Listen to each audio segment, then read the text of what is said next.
আসসালামু আলাইকুম ওয়া রাহমাতুল্লাহি ওয়া বারাকাতুহু। সুপ্রিয় দেশবাসী, আজ আমি এসেছি নরসিংদী জেলার অন্তর্গত রায়পুরা উপজেলাধীন হযরত চেরাগী পীর ফতেহ আলী শাহ রহমাতুল্লাহ আলাইহির মাজার শরীফ জিয়ারত করতে। আলহামদুলিল্লাহ।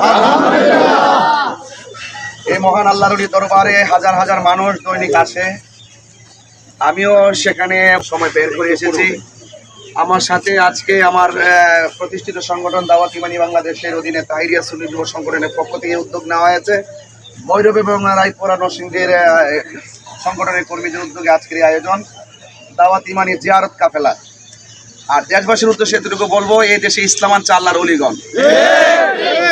আল্লাহর অলির মাজারকে যারা ভাঙতে আসে তারা কখনো সত্যিকার ইসলাম প্রিয় হতে পারে না।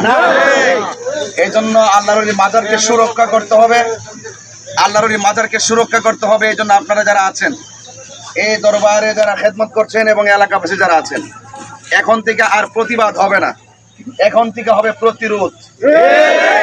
প্রতিবাদ অনেক হয়েছে, প্রতিবাদের ভাষা শেষ, এখন হবে প্রতিরোধ। যে যেখানে আছেন সেখানে প্রস্তুত থাকবেন। আল্লাহর ওলির মাজারকে আমরা সুরক্ষা করবো। এই দেশে ইসলাম আল্লাহর ওলিরা এনেছেন, এটাই সত্য। এবং আল্লাহ পাক যেন আজকের এই হযরত চেরাগী পীর ফতেহ আলী শাহ রহমাতুল্লাহ আলাইহির খাস তাওয়াজ্জুহ জিয়ারত আমাদের সবার নসিব করে। সকলে বলে আমিন।